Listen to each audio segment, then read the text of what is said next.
بسم اللہ الرحمن الرحیم۔ دوستو، حدیث پاک میں مولا امام زمانہ جل اللہ تعالیٰ فرج شریف کی غیبت کے دو ادوار کا ذکر ہے۔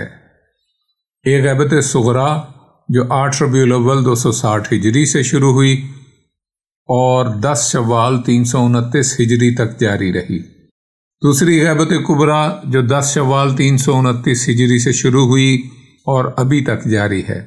ہر مخلص مومن کی شب و روز یہی دعا ہے کہ یہ غیبت ابھی سے بھی پہلے ختم ہو جائے۔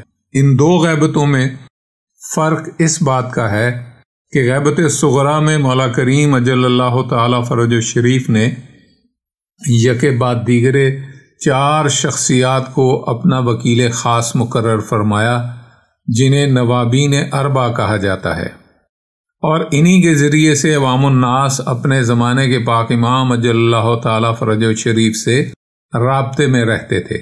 ان ہستیوں کی عظمت کے لیے اتنا کہنا ہی کافی ہے کہ 3 ائمہ طاہرین صلوات اللہ علیہم اجمعین نے ان کو ثقہ، امین اور قابل اعتماد کے الفاظ سے مشرف فرمایا۔ ان کے قول کو اپنا ارشاد گرامی قرار دیا، انہیں صاحب کرامت بنایا۔ شیخ عباس قمی مفاتیح الجنان والے، انہوں نے لکھا ہے کہ یہ معصوم ہونے کے قریب تر تھے۔ ضروری ہے کہ مومنین کو ان صاحبان کمال ہستیوں کے بارے میں آگاہ کیا جائے۔ اس تحریر کے لیے جن کتابوں سے استفادہ کیا گیا ہے ان کتابوں کے نام ہیں جمال منتظر، غیبت طوسی، نوابین اربع، بحار الانوار، الصراط السوی اور الدرر، جو مجموعہ ہے توقیات شہنشاہ زمانہ اجل اللہ تعالیٰ فرج شریف کا۔ غیبت صغریٰ میں مولا امام زمانہ اجل اللہ تعالیٰ فرج شریف کے پہلے سفیر جناب ابو عمر عثمان بن سعید ہیں۔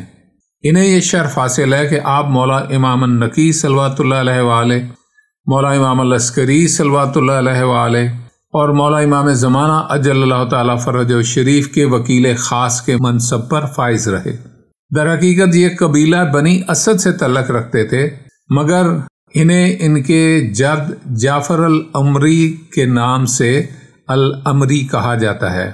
انہیں عسکری بھی کہا جاتا ہے، اس کی وجہ یہ ہے کہ آپ عسکر یعنی سامرہ میں رہائش پذیر تھے۔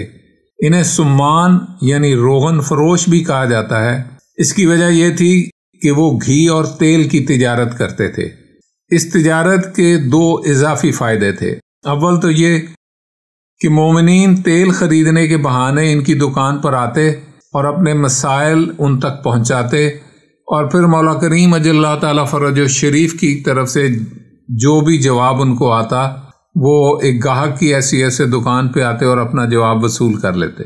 دوسرا فائدہ یہ تھا کہ مومنین کی جانب سے جو خمس یا تحائف اپنے آقا امام زمان اجل اللہ تعالیٰ فرج شریف کی خدمت میں پیش کیے جاتے، وہ تیل والی مشکوں اور تیل والے برتنوں میں ناحیہ مقدسہ بھجوا دیے جاتے۔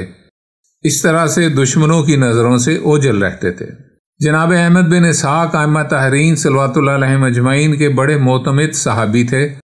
ان سے بہت سی قیمتی روایات ہم تک پہنچی ہیں۔ وہ فرماتے ہیں کہ ایک دن میں مولا امام التقی الہادی صلوات اللہ علیہ وآلہ کی بارگاہ میں حاضر تھا۔ یہ بات ذہن میں رہے کہ شیعوں کو غیبت سے مانوس کرنے کے لیے 10ویں اور 11ویں پاک ائمہ صلوات اللہ علیہ اجمعین نے لوگوں سے براہ راست میل جول بہت محدود رکھا ہوا تھا۔ اس وجہ سے احمد بن اسحاق نے 10ویں مولا سرکار کی بارگاہ میں عرض کیا کہ آقا کوئی ایسا طریقہ بتائیں کہ جب آپ جناب کی خدمت میں حاضر نہ ہو سکوں تو کس سے ہدایت لوں؟ مولا نے فرمایا، یہ ابو عمر میرے قابل اعتماد اور امین ہیں، اور یہ جو کچھ کہیں گے وہ ہماری طرف سے ہی ہوگا، اور جو حکم بھی دیں گے وہ بھی ہماری طرف سے ہی ہوگا۔ احمد بن اسحاق کہتے ہیں کہ جب مولا امام الہادی علیہ الصلوۃ والسلام نے جامع شہادت پسند فرمایا تو ایک دن میں مولا و آقا امام العسکری صلوات اللہ علیہ وآلہ کی بارگاہ میں حاضر ہوا اور وہی سوال عرض کیا جو ان جناب کے بابا پاک صلوات اللہ علیہ وآلہ سے کیا تھا۔ جواب میں مولا امام العسکری صلوات اللہ علیہ وآلہ نے فرمایا کہ یہ ابو عمر ہیں جو ہمارے بابا پاک کی ظاہری موجودگی میں بھی ثقہ اور امین تھے اور بابا پاک کی شہادت کے بعد ہمارے نزدیک بھی سکہ ہیں۔ یہ جو کچھ بھی کہیں گے ہماری طرف سے ہی کہیں گے، اور جو حکم دیں گے وہ ہماری طرف سے ہی ہوگا۔ ابو العباس حمیری کہتے ہیں کہ ہم لوگ ابو عمرو کے متعلق امام علیہ الصلوۃ والسلام کے اس فرمان پاک اور ان کی جلالت قدر اور علو منزلت کا اکثر تذکرہ کیا کرتے تھے۔ دوستو، آپ نے دیکھا کہ کتنے عظیم رتبے کے مالک تھے جناب عثمان بن سعید علیہ السلام، ہمارے لاکھوں سلام ہوں ان پر۔ راویوں کی ایک جماعت کا کہنا ہے کہ مولا امام العسکری صلوات اللہ علیہ وآلہ کی شہادت کے بعد 1 سال ہم حج پر گئے۔ واپسی پر بغداد میں ہم احمد بن اسحاق کے گھر گئے، وہاں ہم نے ابو عمرو کو دیکھا۔ ان میں سے ایک نے جناب ابو عمرو سے سوال کیا کہ میں آپ کو اللہ عز و جل کا واسطہ دیتا ہوں اور ان 2 ائمہ طاہرین صلوات اللہ علیہم اجمعین کا واسطہ دیتا ہوں کہ جنہوں نے آپ کی توثیق فرمائی، کیا آپ نے مولا امام العسکری صلوات اللہ علیہ وآلہ کے پاک شہزادے اجل اللہ تعالی فروج شریف کو اپنی آنکھوں سے دیکھا ہے؟ یہ سن کر وہ رونے لگے۔ فرمایا کہ اس شرط پر جواب دوں گا کہ میری زندگی میں کسی سے ان کا ذکر نہیں کرو گے۔ میں نے وعدہ کیا۔ فرمایا کہ ہاں، مجھے زیارت کا شرف حاصل ہے۔ ان جناب اجل اللہ تعالی فروج شریف کی گردن مبارک موٹی اور نہایت حسین و جمیل تھی۔ میں نے کہا کہ آپ جناب اجل اللہ تعالی فرج شریف کا اسم گرامی کیا ہے؟ تو فرمایا کہ تمہیں اس سے منع فرمایا گیا ہے۔ علی بن عبداللہ حسنی کہتے ہیں کہ ایک دن میں مولا امام العسکری صلوات اللہ علیہ وآلہ کی خدمت میں حاضر تھا۔ وہاں اور بھی بہت سے لوگ موجود تھے۔ اس اثناء میں مولا کا غلام بدر حاضر ہوا اور عرض کیا کہ مولا، باہر دروازے پر کچھ لوگ حاضر ہوئے ہیں جن کے بال بکھرے ہوئے اور غبار آلودہ ہیں۔ مولا نے فرمایا یہ یمنی لوگ ہیں اور ہمارے شیعوں میں سے ہیں۔ اس سلسلے میں ایک طویل حدیث پاک ہے۔ اس کے آخر میں شہنشاہ معظم نے خادم سے فرمایا کہ جاؤ عثمان بن سعید عمری کو بلا لاؤ۔ تھوڑی دیر بعد جناب عثمان بن سعید عمری بارگاہ میں حاضر ہو گئے۔ مولا نے فرمایا کہ اے عثمان بن سعید، تم ہمارے وکیل، ثقہ اور امین ہو۔ جاؤ یمنی لوگ جو کچھ لائے ہیں ان سے وصول کر لو۔ اہالیان یمن نے عرض کیا کہ مولا، خداوند متعال کی قسم، عثمان آپ جناب کے برگزیدہ شیعوں میں سے ہے، اور اس کی جو عزت و منزلت ہماری نظر میں تھی آپ حضور کے اس عمل سے اور زیادہ ہو گئی ہے، اور وہ آپ حضور کا معتمد ہے، بالخصوص مال خدا کے معاملے میں۔ امام علیہ الصلوۃ والسلام نے فرمایا بے شک گواہ رہنا کہ عثمان بن سعید ہمارا وکیل ہے، اور اس کا فرزند محمد بن عثمان ہمارے فرزند مہدی کا وکیل ہوگا۔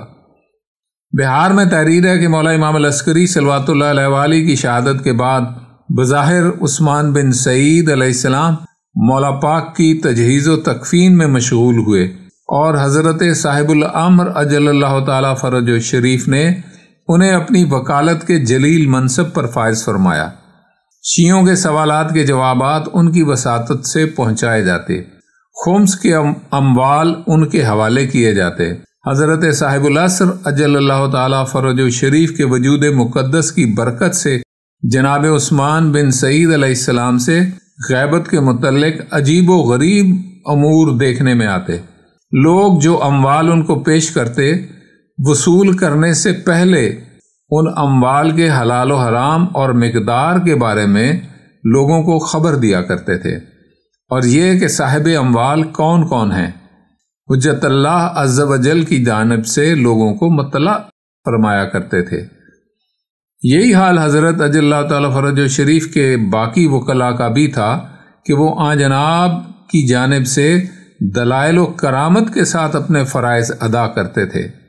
شیخ صدوق اور دیگر علماء نے لکھا ہے کہ جناب عثمان بن سعید کی وفات کے بعد ان کے فرزند جناب محمد بن سعید العمری کے لیے یہ توقیع مبارک آئی، انا للہ و انا الیہ راجعون۔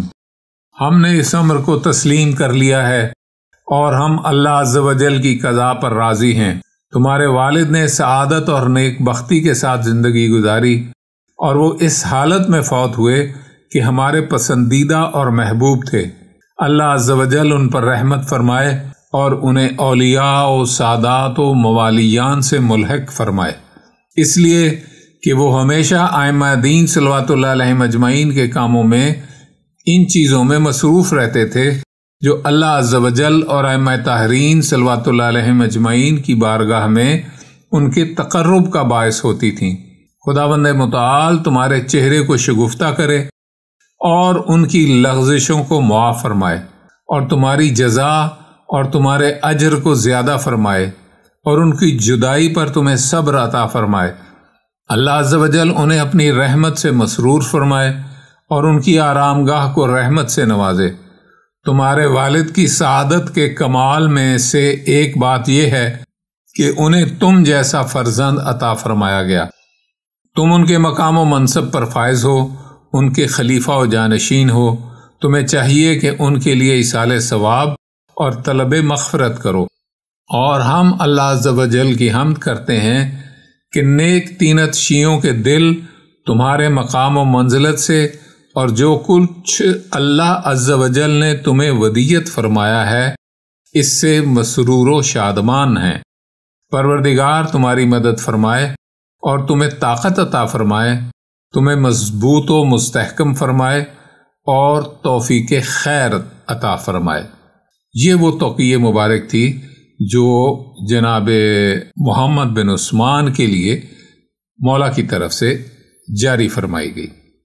جیسا کہ یمنی شیعوں سے گفتگو میں مولا امام العسکری صلوات اللہ علیہ نے فرمایا تھا کہ جناب عثمان بن سعید کا بیٹا محمد بن عثمان بن سعید ہمارے لخت جگر مہدی اجل اللہ تعالیٰ فرج الشریف کا وکیل ہوگا، تو مولا امام زمانہ اجل اللہ تعالیٰ فرج الشریف نے اپنی اس توقیع مبارک میں جناب محمد بن عثمان بن سعید کو اپنا دوسرا وکیل نامزد فرمایا۔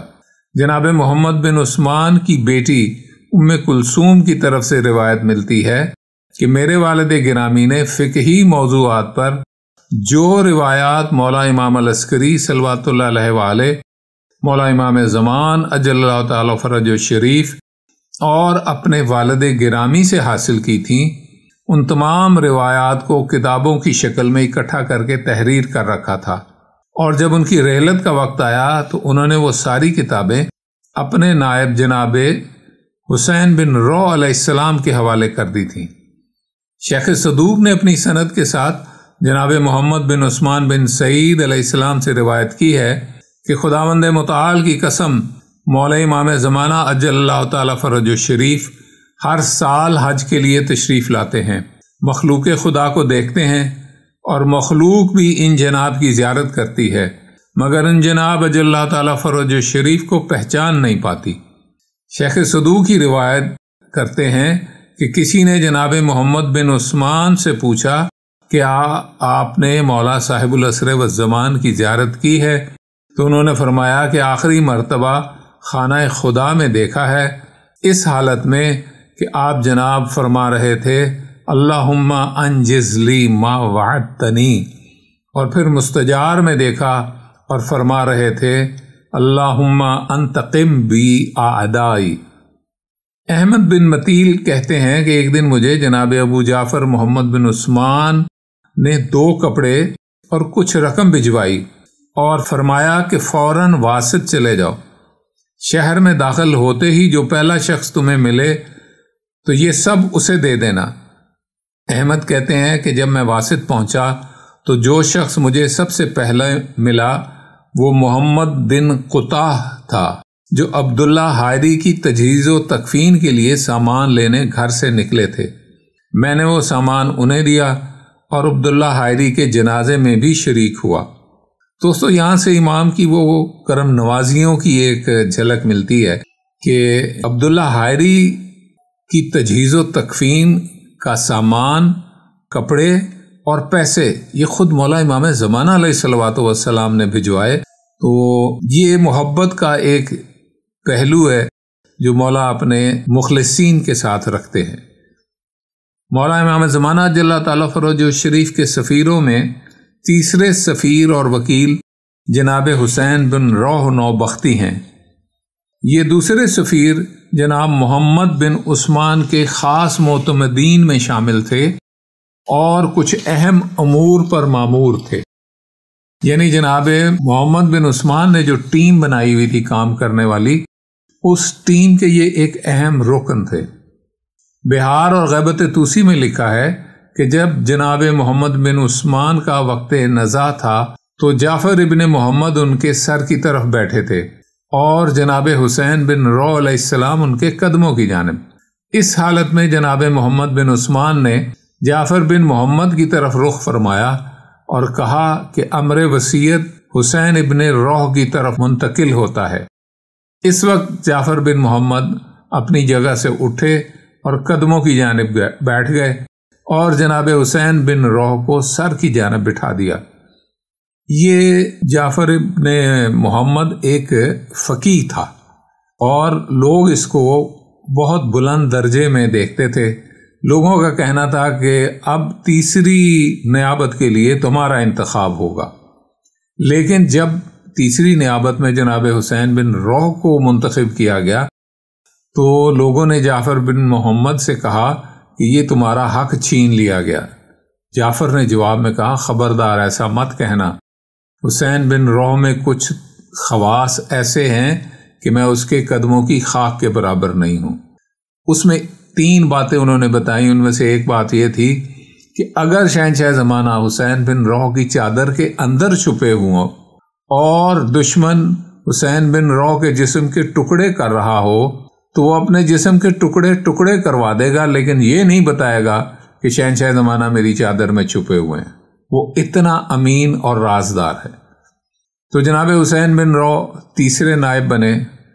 معتبر روایات میں ہے کہ جناب محمد بن عثمان نے کچھ شیعہ کابرین اور مشائخ کو جمع کیا اور فرمایا کہ جیسے ہی میری موت واقع ہو تو سفارت اور وکالت کا فریضہ حسین بن روح کو منتقل ہو جائے گا۔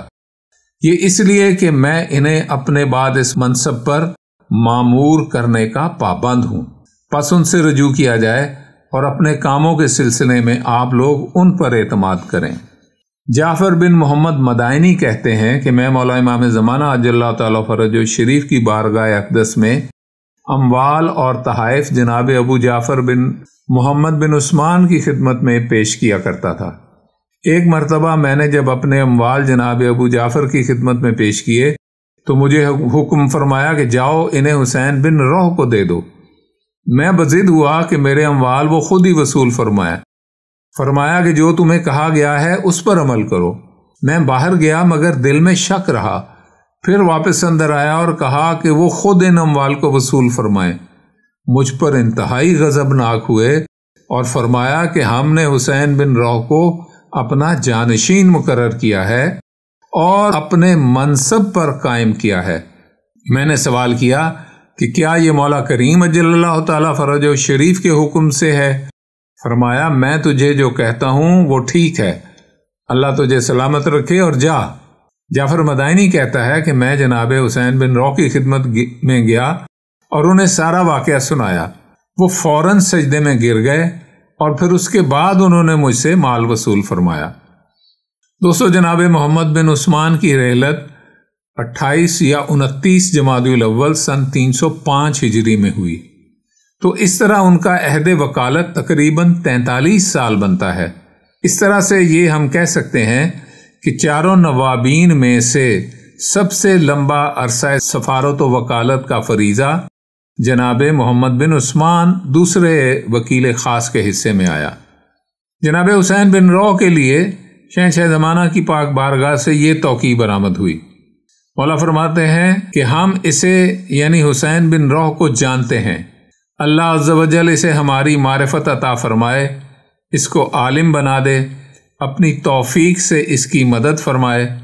ہم اس کے مکتوب سے باخبر ہوئے اور اس کی امانت سے بھی باخبر ہوئے۔ ہم اس کی دینداری کو موثق اور قابل اعتماد سمجھتے ہیں۔ یقیناً جس نے ہمیں خوشحال کیا ہے اس کا مرتبہ بلند ہے، پروردگار اس کے مرتبے اور مقام میں اضافہ فرمائے۔ حمد ہے اس پروردگار کی جس کا کوئی شریک نہیں، اور کثیر تر درود و سلام ہو جناب سید الانبیاء والمرسلین صلی اللہ علیہ وآلہ وسلم اور آپ جناب کی پاک آل صلوات اللہ علیہم اجمعین پر۔ جناب حسین بن رو کے حالات بہت زیادہ لکھے گئے ہیں۔ ان کا تقیہ اور مخالفین سے حسن سلوک بہت معروف تھا۔ بغداد میں ہر مسلک کے لوگ انہیں اپنا ہم مسلک سمجھتے تھے اور ان پر فخر کرتے تھے۔ دوستو، ہم جب عریضہ اپنے زمانے کے پاک شہنشاہ کی بارگاہ میں پیش کرتے ہیں تو وہ عریضہ ہم کسی دریا، نہر یا کنویں میں پیش کرتے وقت جس سفیر خاص کو بالخصوص متوجہ کر کے جن کے حوالے کرتے ہیں وہ جناب حسین بن رو ہی ہیں۔ اس کے پیچھے ایک واقعہ ہے۔ ایک خاتون جناب حسین بن رو کی خدمت میں حاضر ہوئی اور اس نے تھیلی میں کچھ چیزیں شہنشاہ زمانہ کی بارگاہ میں پیش کرنے کے لیے رکھی ہوئی تھیں۔ اس نے جناب حسین بن رو سے کہا کہ مجھے کوئی معجزہ دکھاؤ تاکہ میں یقین کے ساتھ یہ چیزیں تمہارے ذریعے اپنے مولا تک پہنچاؤں۔ تو جناب حسین بن رو نے فرمایا کہ ایسے کرو، جاؤ اور دریا میں یہ پھینک آؤ۔ جناب حسین بن رو کا گھر مجھے دیکھنے کا شرف حاصل ہے، یہ دریا کے بالکل قریب رہائش پذیر تھے، وہیں ان کا مزار اقدس بھی ان کے گھر میں ہی ہے۔ وہ خاتون گئی، اس نے جا کے دریا میں وہ اپنی تھیلی جو تھی وہ پھینک دی۔ پھینک کے واپس آئی تو جناب حسین بن رو نے اپنے غلام کو آواز دی اور فرمایا اس کی تھیلی لا کے مجھے دو۔ وہ اندر گیا تو وہ تھیلی لا کے اس نے جناب حسین بن رو کو دی۔ جناب حسین بن رو نے وہ تھیلی اس خاتون کو دکھائی کہ دیکھو یہی ہے تمہاری تھیلی، اور وہ حیران ہو گئی کہ یقیناً اسی کی تھیلی تھی۔ اس نے کھولا تو ہر چیز خشک تھی، دریا میں پھینکنے کے باوجود پانی اس کو مس تک نہیں ہوا۔ تو شاید اسی ایک تجربے کی بنیاد پہ مومنین بھی اپنے عریضے جب پانی میں پیش کرتے ہیں تو جناب حسین بن رو کو متوجہ کرتے ہیں اور ان کے حوالے کرتے ہیں۔ جب جناب حسین بن رو کا وقت وفات قریب آیا تو انہوں نے حضرت حجت اجل اللہ تعالیٰ فرجہ شریف کے حکم پر جناب ابو الحسن علی بن محمد سمری کو اپنا قائم مقام نامزد فرمایا۔ مولا امام زمانہ اجل اللہ تعالیٰ فرجہ شریف اپنی کرامات، معجزات اور مسائل کے جوابات ان کے ہاتھ سے جاری فرماتے۔ شیعہ حضرات اپنے مولا اجل اللہ تعالیٰ فرجہ شریف کی حکم کی تعمیل میں اپنے اموال اور تحائف جناب سمری کے حوالے کرتے۔ جناب شیخ صدوق لکھتے ہیں کہ جب جناب علی بن محمد سمری کا وقت وفات قریب آیا تو لوگوں نے ان سے دریافت کیا کہ ان کا قائم مقام کون ہوگا۔ اس پر انہوں نے فرمایا کہ مجھے اجازت نہیں کہ اس بارے میں کسی کو کوئی وصیت کروں۔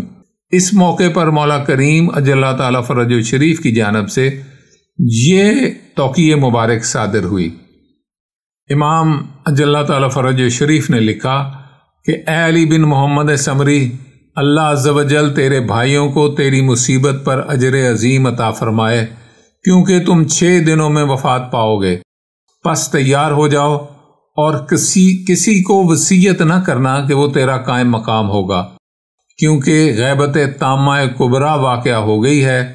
پس اب ہم ظاہر نہیں ہوں گے مگر بعد اذن خداوندی، یہ ایک طویل مدت کے بعد ہوگا، جبکہ لوگ قساوت قلبی کا شکار ہو جائیں گے اور زمین ظلم و جور سے بھر جائے گی، اور عنقریب بعض شیعہ ہمارے مشاہدے کا دعویٰ کریں گے۔ آگاہ رہو کہ جو بھی خروج سفیانی اور صیحہ آسمانی سے پہلے مشاہدے کا دعویٰ کرے وہ کاذب اور مفتری ہے۔ ولا حول ولا قوت الا باللہ العلی العظیم۔ دوستو، اس توقیع مبارک میں یہ جو جملہ ہے کہ ہمارے مشاہدے کا دعویٰ کرنے والا جھوٹا اور مفتری ہوگا، کچھ لوگ اس جملے کو پکڑ کر یہ نتیجہ نکالتے ہیں کہ غیبت کبریٰ میں مولا اجل اللہ تعالیٰ فرجہ شریف کی زیارت ہی نہیں ہو سکتی، اور چونکہ زیارت نہیں ہو سکتی اس لیے شرعی احکام کے لیے فقہا سے رجوع کیا جائے۔ فقہا نے فتوے جاری کرنے شروع کر دیے، ولایت کو فقہا کے کھاتے میں ڈال دیا گیا، لوگوں کو اندھی تقلید کے لیے مجبور کیا گیا، یہاں تک کہہ دیا گیا کہ جو کسی مرجع کی تقلید نہیں کرتا اس کے اعمال ناقابل قبول ہیں۔ الغرض دین سے انحراف کا ایک نہ رکنے والا سلسلہ شروع ہو گیا۔ اس پر مزید گفتگو یہاں مناسب نہیں۔ یوٹیوب پر ہمارے چینل مولا کریم پر تقلید اور اندھی تقلید کے حوالے سے ایک کلپ موجود ہے، اور ایک کلپ جس میں حدیث تقلید کا مکمل متن ہم نے سنایا ہے وہ بھی اس چینل پہ موجود ہے۔ جن حضرات کو اس سلسلے میں زیادہ تفصیلات کی ضرورت ہو وہ ہمارے ان 2 کلپس پہ سن سکتے ہیں۔ دوستو، ہم نے اس تحریر میں یہ واضح کیا ہے کہ جب ایک وکیل خاص کی رحلت کا وقت قریب آتا تو مولا کریم کی جانب سے ایک توقیع مبارک جاری ہوتی اور اس میں نئے وکیل خاص کے بارے میں حکم جاری فرمایا جاتا۔ جناب سمری کے نام جو یہ توقیع مبارک آئی، اس میں نئے وکیل کا نام نہیں دیا گیا، بلکہ اس نظام وکالت و سفارت کے اختتام کی بات ہے، اور ہر اس شخص کو کاذب اور مفتری فرمایا گیا جو خود کو وکیل کے طور پر مولا کے مشاہدے کا دعویٰ کرے۔ عام زیارت کی نفی نہیں کی گئی۔ زیارت کے ہزاروں واقعات کتابوں میں شائع ہو چکے ہیں اور لاکھوں واقعات ابھی سینوں میں ہی دفن ہیں۔ مختلف اعمال کتب میں موجود ہیں جن کے بچا لانے کے بعد مولا امام زمانہ عجل اللہ تعالیٰ فرجہ شریف سے ملاقات نصیب ہو جاتی ہے۔ علامہ ہلی کو عمل زیارت کے بعد طویل ملاقات کا شرف حاصل ہوا۔ آغا سستانی کے والد گرامی نے عمل زیارت کیا اور انہیں شرف حاصل ہوا۔ آغا سید مہدی بحر العلوم، آغا مقدس اردبیلی اور آغا سید شہاب الدین نجفی مرشیفی کے زیارت کے واقعات کتب میں موجود ہیں۔ اگر مولا کریم اجل اللہ تعالیٰ فرج شریف نے توفیق عطا فرمائی تو کچھ واقعات آپ کی خدمت میں ضرور پیش کروں گا۔